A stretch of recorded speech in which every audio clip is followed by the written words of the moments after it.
ہندوستان پر انگریزوں کے قبضے کے وقت ہمارے علماء زبان حال سے شعر کہہ رہے تھے، باطل سے ڈرنے والے اے آسمان نہیں ہم، 100 بار لے چکا ہے تو امتحان ہمارا۔ اور جب ہندوستان آزاد ہوا تو لوگ علماء کی قربانی کو بھول گئے، تو پھر زبان حال سے یہ شعر پڑا، پتا پتا بوٹا بوٹا حال ہمارا جانے ہیں، جانے نہ جانے گل ہی نہ جانے باغ تو سارا جانے ہیں۔ ہمارے نبی صلی اللہ علیہ وسلم نے ارشاد فرمایا تھا کہ حضرت آدم علیہ السلام ہندوستان میں نازل ہوئے۔ ایک روایت میں ہے کہ حضرت آدم علیہ السلام سب سے پہلے جنت سے ہندوستان میں تشریف لائے۔ حضرت علی رضی اللہ تعالی عنہ نے فرمایا تھا کہ سب سے بہترین خوشبو سرزمین ہند کی ہے، جس میں سب سے پہلے ہمارے والد محترم حضرت آدم علیہ السلام تشریف لائے۔ ایک روایت میں آیا ہے کہ حضرت آدم علیہ السلام کے ساتھ حجر اسود اور جنت کی خوشبو نازل ہوئی، تو انہوں نے خوشبو کو ہندوستان کے درختوں اور وادیوں میں ڈال دیا، تو اس سے خوشبودار درخت پیدا ہوئے۔ اس لیے ہندوستان ہمارا آبائی وطن ہے، ہمیں اپنے ملک ہندوستان سے محبت ہے، ہمیں انڈیا سے محبت ہے۔ جب انگریزوں نے ہمارے ملک ہندوستان پر قبضہ کیا تو جنگ آزادی کے دریا میں لاکھوں لعل و گوہر کا خزانہ نکل پڑا، اور گلستان ہند کے بہاروں میں لاتعداد رنگ مہکنے لگے۔ حضرت شاہ ولی اللہ رحمت اللہ علیہ نے فوراً اس وقت کے راجہ اور نواب کو اس کی طرف توجہ دلائی کہ انگریز سے ہوشیار رہا جائے، لیکن راجہ اور نواب آپسی دشمنی اور عیش و عشرت سے باز نہ آئے، جس سے انگریزوں کا اثر بڑھتا چلا گیا۔ ان انگریزوں کے اثرات کو ختم کرنے کے لیے علماء میدان میں آئے، جن میں وہ مرد مجاہد حضرت ٹیپو سلطان رحمت اللہ علیہ بھی نظر آئے، جو بہت بڑے عبادت گزار اور سنت کے پابند تھے۔ وہ اکیلے ہی ملک و ملت کو باقی رکھنے اور آزادی کی خاطر انگریزی فوجوں سے مقابلہ کرتے رہے۔ آخر یہ کہتے ہوئے شہید ہو گئے کہ شیر کی زندگی کا ایک لمحہ گیدڑ کی 100 سالہ زندگی سے بہتر ہے۔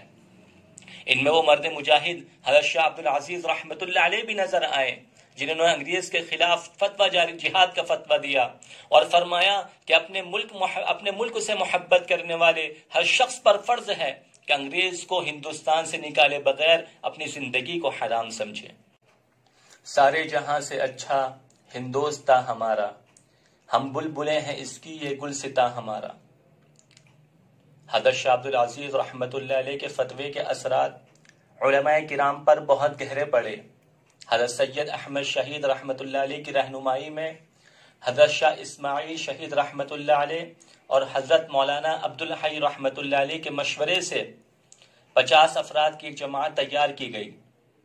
اس تحریک کو ناکام کرنے کے لیے انگریز نے یہ شے کہنا شروع کیا کہ ان کا تعلق محمد بن عبد الوہاب نجدی سے ہے، جبکہ حقیقت یہ ہے کہ ان حضرات کی محمد بن عبد الوہاب نجدی سے نہ ملاقات ہوئی اور نہ کوئی تعلق ہوا۔ علماء و مجاہدین کو وہابی کہنا انگریز کی چال تھی۔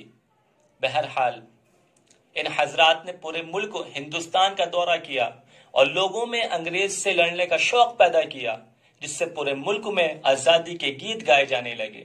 شروع میں 500 اور بعد میں 1500 مجاہدین کی جماعت تیار ہو گئی، جن میں بہت سے مجاہدین خاص طور سے حضرت سید احمد اور حضرت اسماعیل رحمہم اللہ شہید ہو گئے۔ لیکن یہ تحریک ناکام نہیں ہوئی، بلکہ ہندوستان کی آزادی، آخری جنگ آزادی اسی تحریک کا ثمرہ ہے۔ کسی شاعر نے خوب کہا ہے، میں اکیلا ہی چلا تھا جانب منزل، مگر رہرو آتے گئے اور قافلہ بنتا گیا۔ جب چمن کو خون کی ضرورت پڑی، سب سے پہلے ہماری ہی گردن کٹی، پھر بھی کہتے ہیں آج اہل چمن، یہ چمن ہمارا ہے تمہارا نہیں۔ ہندوستان کو آزاد کرانے میں مولانا محمد قاسم نانوتوی رحمت اللہ علیہ، مولانا رشید احمد گنگوئی رحمت اللہ علیہ اور حافظ ضامن شہید رحمت اللہ علیہ وغیرہ حضرات نے اپنے شیخ حضرت حاجی امداد اللہ رحمت اللہ علیہ کی رہنمائی میں تلوار اٹھائی اور آزادی کی راہ میں سرفروشی کے ساتھ میدان میں اتر آئے۔ علماء کرام کی میٹنگ ہوئی۔ مولانا قاسم نانوتوی رحمت اللہ علیہ نے فرمایا کہ انگریز نے پورے ہندوستان پر قبضہ کر لیا ہے، ہم انگریزوں کو اس ملک میں رہنے نہیں دیں گے۔ ایک آدمی نے کہا کہ حضرت، ہماری تعداد بہت تھوڑی ہے، وسائل اور ضرورت کے سامان بھی بہت کم ہیں، مولانا قاسم نانوتوی رحمۃ اللہ